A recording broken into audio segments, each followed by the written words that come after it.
What is up, guys? It is the Bluebloods here, and we are joined by my guy Rod Green, Tennessee State offensive lineman, former Grambling offensive lineman, was a top 150 offensive lineman in the class of 2021, was a three-star prospect according to 247 Rivals, ESPN, consensus three-star. Rod, man, appreciate you coming on the show. Appreciate you having me, sir. For sure, man. So let's get to your recruiting process, man. I just mentioned a top 150 offensive lineman, consensus three-star. What schools were recruiting you the hardest, and what was your overall recruiting process like out of high school? Um, Coming out of high school, I had 9 Division I offers. I had 2D2. I was getting recruited hard by really Grambling and Missouri State and Eastern Kentucky was my top three. Um, I ended up committing to Grambling. I like the brotherhood, the family, like the way the atmosphere and how everything was. The fans showed a lot of love and the way they would treat me. It was just like I liked it a lot. It was far from home. That was one thing, but like the distance really didn't matter for real. I was wanting to be focused for real. So coming to high school, the recruiting journey was it was up. It had ups and downs. I was just really just being trusting the process and trusting where God was going to put me at. So I just prayed about it every day, and He put me where He wanted me at the time, and I just went there. And you decided to transfer from Grambling after only one season. For you, what were the factors that played into your decision to enter the transfer portal from Grambling? Uh, Really like there was a lot of stuff going on campus, like just being far from home. That had nothing to do with like football and stuff. Just kind of just wanted to be like it was kind of like safety stuff that was going on. Not like a lot of detail into it, but it was a lot of safety stuff going on. Like not had nothing to do with me, just with people on the outside the campus and everything. And then just being 15 hours away from home with stuff going on like that, you really can't see your family and go back home when you want to. So, uh, I was just like, man, I'm just going to enter my name in the transfer portal. And the coaches was really good. Football part was really good of everything. So, that's what just kind of led up to me transferring.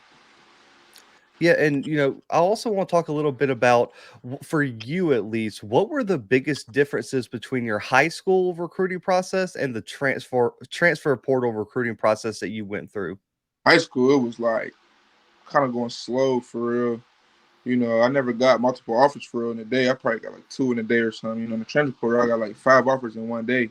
And then like for as far as like number wise, I had 91. In transfer portal, I had 26, 27 Division I offers. And a lot of schools start coming in like later. Like when I was about to commit, a lot of other schools was coming in, but it was like I just had my mindset. I wanted to be a part of Tennessee State, their tradition that they're going on, and the movement that Eddie George is doing up there. I really like that. And you kind of talked already about some of the factors that led you there, but what was their recruiting pitch to you, man? When head coach Eddie George, the O-line coach, came to talk to you, what were they pitching to you that you could contribute to this program? Coach Eddie George is just like, man, he see a lot of in me. He loved my potential, and he was like, he thinks, he played it behind some pretty good linemen, and he was just telling me like, you look like you can fit that. And he was like, you put the work in, you can get there. You know what I'm saying? Just keep putting the work in, stay humble, and keep your head in the books, take care of everything off the field and on the field. And I feel like you can come here and you can do what you want to do. It's not gonna be given. You got to earn it. He believes in hard work. So anything that you get, it's not gonna be given. You got to earn it. So I like that for real that he was honest with me in the recruitment process. I could tell You, he you know, honestly cared. it's crazy too, because I mean, you were on Grambling last year. You guys opened the season playing Tennessee State. For you, man, looking, how bad do you wish you guys had Grambling to open the season this year? I ain't gonna lie. I wish we played them. I ain't gonna lie. It would have been a good little experience for me. Just go against them again. See everybody I've seen last year. It's a new staff there, so I don't know them. But as far as the players, get to go against them, it would have been a great experience for me. And to talk a little bit about what is head coach Eddie George like behind the scenes, and what makes him the guy that is going to turn Tennessee State into an FCS contender, which he's really doing. You guys had a ridiculous recruiting cycle this past all season. So for you, what makes him such a special coach? What is his relationship like with the players behind the scenes?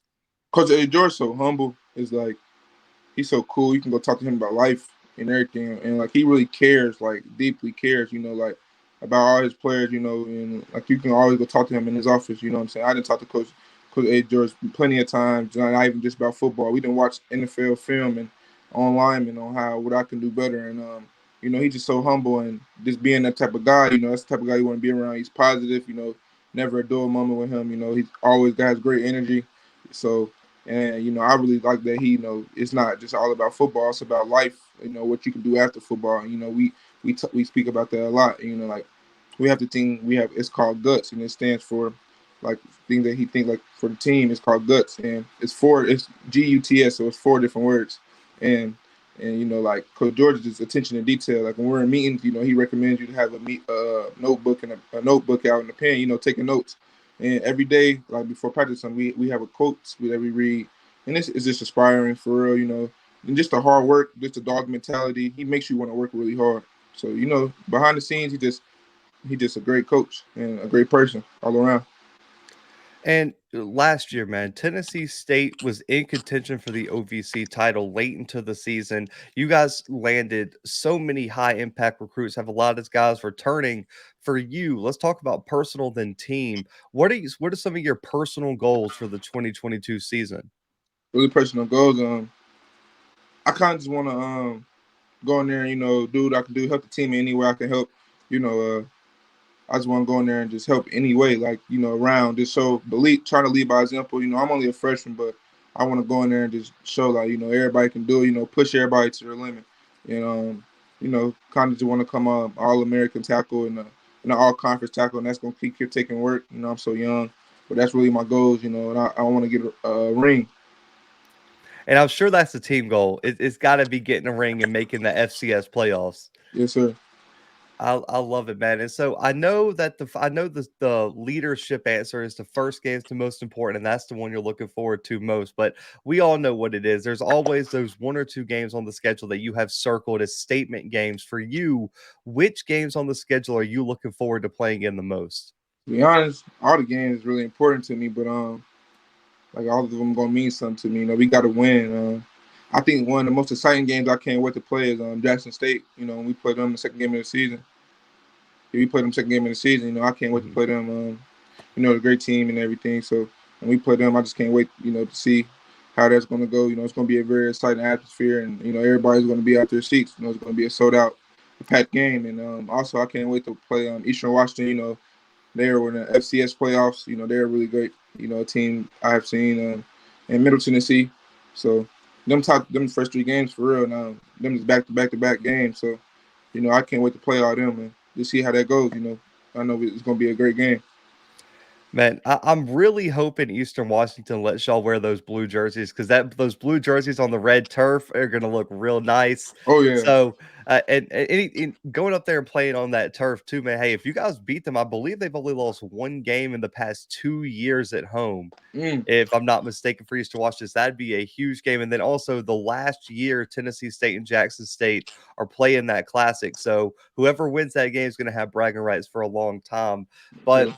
looking at the offensive lineman, I'm a former O lineman. I speak on it all the time on this channel. Chemistry is so important for offensive line. You could have all the 5 stars in the world. If they don't have chemistry, don't get along, the O lines is not going to work.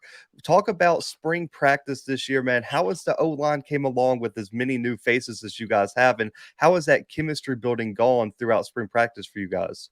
I feel like we came a long way in spring practice. Our coach expresses trusting your brother to your right and your left. So you gotta trust your brother to just make the right play and not overthink. Our coach believes in that. He don't like he believes in asking questions. He believes there's no wrong question, and he has really helped us in so many ways. Just as you can tell that he trusts us, and it makes you want to go harder for him. Just knowing that you have a coach that really trusts you, and he doesn't care. Senior or freshman. If you're good, you're going to play. So um, he gives everybody an opportunity to really go in there and show what you can do. And I feel like we came a long way just knowing the offense and really locking in and everything, and just watching film every morning. We'd come watch film and just doing little things off the field, extra work, and just taking care of your body. And so many stuff is playing a big part in how we're coming along. And I feel like we made a good jump for, and I think it's gonna get even better. And, on the flip side too, I don't think people understand how much pride O linemen take when the running backs achieve high levels of success too, because that's on y'all's back. And you guys have an All-American running back Yeah. and Devin Sterling coming back. How important is it for the O line in general to get to let him lead the OVC in rushing again and be an All-American like he was last year, man? Was that one of the O line goals for this season? It's a big goal that we get a lot of rushing yards. We want to lead the OVC in rushing. You know, Star is good. He's a good running back. All American running back, and we're happy to have him as a running back. We want to open as many holes as we can for all the running backs. If we can score every play, that's what we want to do. You know what I'm saying? So we're just really grateful. For Star. And the running back. So. It's a blessing to have him, and that's a big goal for us to just lead the OVC in all rushing and really lead the nation in rushing. Man, I love it. I don't think if anyone listening has never played O-line, you will never understand the feeling when you get the key block and your running back's going like 60 plus yards. There's no feeling like that No on the feeling. football field. No feeling. And for you, man, looking at your game, which NFL player right now, NFL O lineman, do you feel like your game models the most? I'll say Trent Williams, left tackle from San Francisco. I like his game. I feel like we kind of play the same. He's older and more developed, so of course he's a little bit more faster and bigger. But I represent my game. I'm real athletic. I can run. I can get out. He's not like a big tackle for real. He's a 6'4", 6'5" tackle, slim fit type of tackle. Athletic, and that's how I look at myself as a slim fit type of tackle. 6'4", 6'5". So I really model my game after him, and I watch a lot of film on Trent Williams, and hopefully one day I can get some work with him or something, or get some good advice from him. Because I watched his film when he played for the Redskins and Oklahoma too, and now he's with San Francisco. I model my game after him. My number 72, and he's 71. So it's kind of kind of replica for real. But yeah, that's why I model my game after. I like it. And I mean, I believe I've had this conversation once more on the podcast too. I don't think Trent Williams gets enough credit for where he ranks in terms of all-time offensive tackles. I mean, he legit has an argument to probably be top 5 all time for his Yeah, whole career. Trent Williams ain't gonna lie, he's a dog. He does stuff that nobody like can do for real. Like, I watch the film, and if they run right, he'll let you beat them type stuff, and then yank you by your back and then like throw you. So that's like rare for real to me. So that's what I watched with Coach Eddie George. We watched that in his office, and we were just looking like, okay, what did he do this play, and how can you do, get better at this ride, and what can you do, and just picking at that stuff, and just seeing how I can get better at my technique. Man, I love to hear it. And for you, everyone has that routine they have to go through to get ready to go and ball out in between those white lines on game day. For you, what is your pregame routine like on game days, man? Are you real superstitious, or you just ready to go from the get go? I'm really just ready to go. I wake up, give me a good breakfast, take a shower, brush my teeth, and really just chill for real, and listen to music, calm my mind a little bit, say my prayers, and I call my mom and my family. We'll talk for a little bit, just talking. When the game comes, I'm locked in. I'm already locked in when I wake up. I just want to calm my mind, not be too, just calm my mind, kind of go with the flow, and just think about the game and what plays I want to make, and I want to watch extra film, just little stuff, just go back and okay, just take little notes, be right before I can go. And when the game is there, in the locker room, I like to have my headphones in and just listen to music, just ready to go. We got the pregame snack, we eat that and just be ready to go and say my prayers again, and I'll be ready to go. I like it, man. And we both know how, I guess, aggressive and heated it can get in the trenches, man. You got the same, probably one or two guys all game long. For you, how big of a part is trash talking of your game, and how big of a trash talker are you, on game days? I really don't talk that much for real. I let my plan do it. I believe in showing than talking. So I really don't talk that much, but I mean, I talk a little bit, but it's really not a big part. I believe in as your opponent, like the first play of the game is how you gonna set the tone. So I think your opponent be more feared than when the person not talking, he just doing it because he's really about his business. I like trash talking. When person trash talking me, I'm gonna trash talk back. Sometimes I might not say nothing back and just destroy him the next play. Just let him know that I'm there. I'm in his chest. So trash talking is a little bit, but it's not the major part of my game. I like it, man. Hey, it's hard not to trash talk when you're in the trenches all game long because it's bound someone's gonna say something. For sure. It never ceases to fail. But for you, man, look at one on one. What is the number one mistake a defensive lineman can make against you?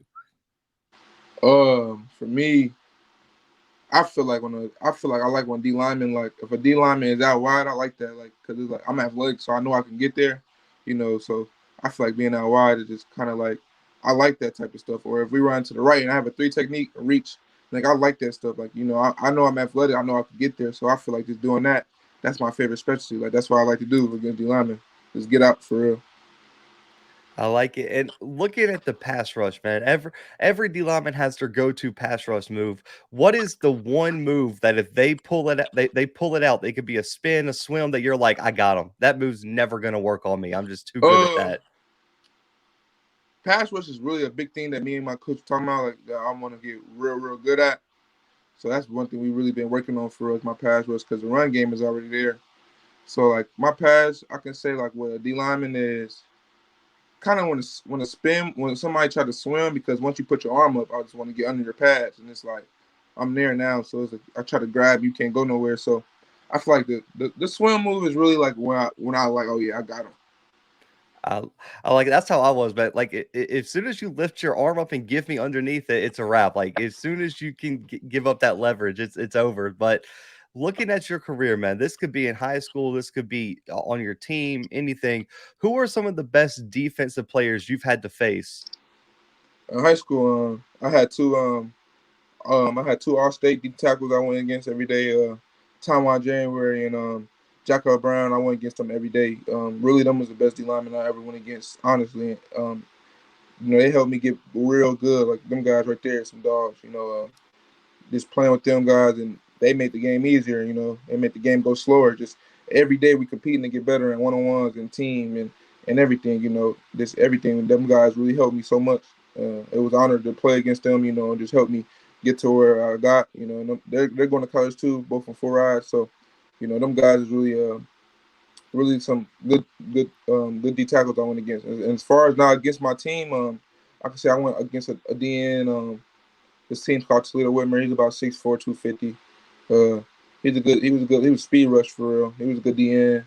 Um, and I went against Elders D line. Elders D line was good too. I like it, man. I like, hey, iron sharpens iron, and when you have teammates like that that are just dogs, man, it helps. It helps on game day because you Wow. always know you're never gonna face anyone better than them For on sure. any given Friday or Saturday. But for you, man, what are some of your personal goals that you want to achieve before you graduate? So these are career long goals at Tennessee State. Um, I want to become on the dean's list. I want to become a great student first. I want to have a good GPA overall. I want to make an impact on the academics. On the academic side, I want to become an All American, All American tackle, All Conference. I want to have a ring before I graduate. Uh, what else I want to do? I want to say I'll be able to play all positions too. I'm a real versatile offensive lineman from center to tackle, but in college I never played no center. So that's one thing I want to play. Like just say I played everything. When the league comes, they can be like you play anywhere. So that's really my goals in college for real. I want to get my degree and everything, and have good GPA. Man, all great goals. And the final thing, man, listen, I already, in my way too early conference predictions, I picked you guys to come out of the OVC this year, man. I Yes, think sir. it's Tennessee State's year. You guys are loaded. What's your message though to those who are sleeping on you guys saying that Tennessee State's not there yet in the OVC, man? What's your message to all the fans that are sleeping on y'all going into 2022? I mean, you really can't say so much. You just gotta come away and see. You know what I'm saying? We got something cooking up, and we know what we're gonna do. We know the goal. So, the people that saying that, we can't really listen to the outsiders. Only the people in the room that's working with us know what's going on and the work that we put in. And not everybody sees the work we put in. So you really just gotta let them say what they want to say. And once that first game come in the season, and once the season get into it late in the season, then we'll answer all the questions that people that's asking, and we'll be able to talk about this some more. Man, I love the confidence. I love the interview, man. Rod, I appreciate you coming on the show, but this is all about promoting the players and everything. So let people know where they can follow you, contact you for NIL deals, any shout outs or messages you want to give, man. This time is yours. Uh, for Instagram, my Instagram is KidRod1, KIDROD number one. Um, for Twitter, Rod Green 0, so RODGREN number 0. For any NIL deals, you can hit my DM on both of them. My email is rodgreen00333 at gmail.com. So RODGREN033 at gmail.com. And, any NIL deals or any questions or anybody that want to ask me any questions or anything, you can hit me up on there on any social media, any social media. I just want to shout out anybody that's helping me. My mom's that's always been there, just helping me. It's Mother's Day. Happy Mother's Day to everybody, too, that's watching this. Mothers. Just want to shout out my family and everybody that's been behind me, and my supporters, my brothers, and, everybody that's been behind me. And coaches also. So appreciate y'all. Man, I love it. Guys, we are recording this on Mother's Day, man. So happy Mother's Day to all the mothers out there, especially my mom supporting the show and everything like that, man. Shout out to all the mothers out there. But Rod, man, I appreciate you coming on the show. And like I always say, man, when y'all get that ring for the OVC, I need you to come on here and show it off to the people. Let them I know got what you. you guys got. Yes, I sir. love it, man. But guys, make sure to go follow Rod on all social media. The bigger his platform gets, the bigger and better opportunities that are going to come his way. And I promise you're not going to want to miss what Tennessee State is cooking up for 2022. So make sure to go follow my guy. He'll be on the show again later this year when they get that ring. But for Rod, myself, and the Bluebloods guys, we are out for right now. Yes, sir.